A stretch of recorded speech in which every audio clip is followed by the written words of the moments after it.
Hello friends, सहारा refund portal पर जो निवेशक अपना अप्लाई कर चुके हैं उन्हें पता है कि सहारा रिफंड पोर्टल में अपना बैंक अकाउंट जोड़ना होता है।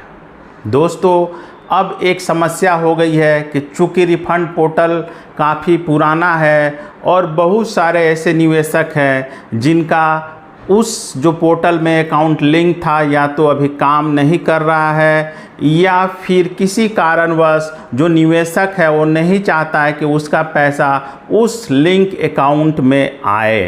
तो ऐसे में यह समस्या खड़ी हो जाती है कि आखिर सहारा रिफंड पोर्टल में जो बैंक अकाउंट लिंक है उस बैंक अकाउंट को कैसे चेंज किया जाए। तो दोस्तों, आज के इस वीडियो में मैं बहुत ही शॉर्ट रूप में बताऊंगा कि आप किस प्रकार एकदम आसानी से अपने बैंक अकाउंट को चेंज कर सकते हैं। सहारा रिफंड पोर्टल में जो बैंक अकाउंट लिंक है उसमें किसी दूसरे बैंक के अकाउंट को आप जुड़वा सकते हैं एकदम साधारण तरीके से।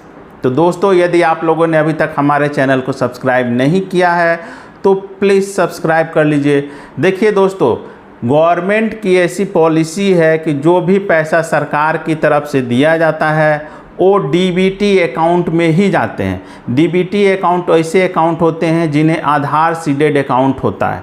बहुत सारे लोगों में यह कन्फ्यूज़न होता है कि हमारा बैंक का जो अकाउंट नंबर है जब हम केवाईसी कराते हैं तब तो आधार से लिंक हो जाता है, लेकिन दोस्तों यहीं पर एक आप समझने में गलती कर देते हैं।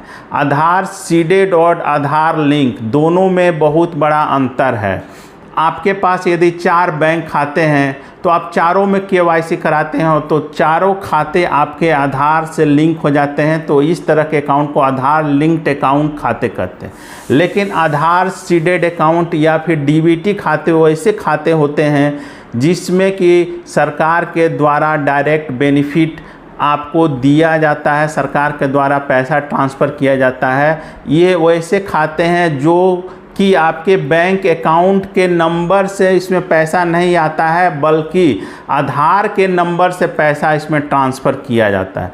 जी हाँ दोस्तों, यही अंतर होता है। जो आधार लिंक खाते होते हैं उसमें बैंक अकाउंट के नंबर से पैसा ट्रांसफ़र होता है, जबकि आधार सीडेड या फिर डीबीटी अकाउंट जो होते हैं वो उसमें पैसा आपके आधार नंबर से ट्रांसफ़र किया जाता है। तो ऐसे में यदि आपने पूर्व में अपने किसी खाते को डीबीटी कराया हुआ है और सहारा रिफंड पोर्टल बना है तो ऐसे में जैसे ही आप अपना आधार कार्ड से उसमें रजिस्ट्रेशन करते हैं तो पुराना जो आपका आधार सीडेड या डीबीटी अकाउंट था वो उसमें ऑटोमेटिक लिंक हो जाता है।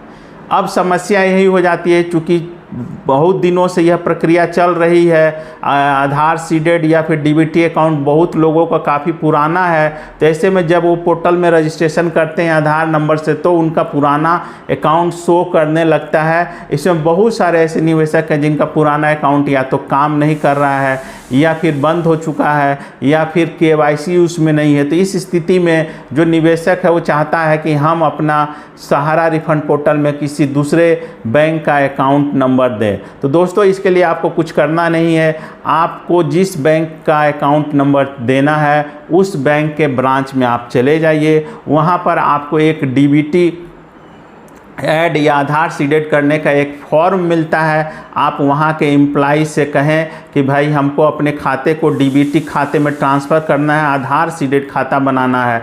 आपको फॉर्म दिया जाएगा और उस फॉर्म को भर के आपको उसका बैंक में जमा कर देना है। आप बैंक में जमा करेंगे तो आपके खाते को 24 से 48 घंटे के अंदर डीबीटी अकाउंट के रूप में ट्रांसफ़र कर दिया जाएगा। डीबीटी अकाउंट के रूप में मान्यता मिल जाएगी। आप 24 से 48 घंटे के बाद अपने सहारा रिफंड पोर्टल पर चेक करेंगे तो आपका जो नया बैंक अकाउंट होगा वो उसमें ऐड किया हुआ ऑटोमेटिक मिलेगा। यह प्रक्रिया ऑटोमेटिक होती है। जैसे ही आप किसी नए बैंक में डीबीटी के लिए अप्लाई करते हैं तो आपका जो पुराना डीबीटी अकाउंट होता है वो ऑटोमेटिक डिलीट कर दिया जाता है, मतलब डीबीटी के प्रोसेस से डिलीट कर दिया जाता है और नए वाला जो डीबीटी जिसको आप अप्लाई करते हैं उसमें आपके जितने भी गवर्नमेंट से आने वाले पैसे होते हैं उसको उससे जोड़ दिया जाता है। तो यह बहुत ही सरल प्रक्रिया है। लेकिन यदि आप चाहते हैं कि आप खुद से जाकर सहारा के रिफ़ंड पोर्टल पर अप्लाई करें तो यह काफ़ी लेंदी प्रक्रिया हो जाती है। इसके लिए आपको फिर से रिफ़ंड पोर्टल पर रजिस्ट्रेशन करना होता है दूसरे मोबाइल नंबर से। उसमें बहुत बड़ी समस्या हो जाती है कि चूँकि आपका एक बार रजिस्ट्रेशन हो चुका है आधार कार्ड से तो दोबारा कैसे होगा। तो यह एक लेंदी प्रक्रिया हो जाती है। इसमें बहुत बार होता भी है, नहीं भी होता। लेकिन जो मैंने प्रक्रिया आपको बताई है कि आप अपने बैंक अकाउंट को ही डीबीटी अकाउंट में ट्रांसफ़र कर लें और उसके बाद आपका ऑटोमेटिक जितने भी जगह आपका, चाहे सिर्फ सहारा रिफ़ंड पोर्टल की ही नहीं बात है, आपका किसान निधि जो आता है उसकी बात होगी, चाहे सरकार से जो दूसरे अनुदान मिलते हैं, वृद्धा पेंशन हो गया या फिर विधवा पेंशन हो गया या फिर दूसरे कोई भी जब सरकारी अनुदान मिलते हैं आपको उसी खाते में आने लगेंगे, क्योंकि वो आधार से पैसे भेजे जाते हैं आपके अकाउंट नंबर से नहीं।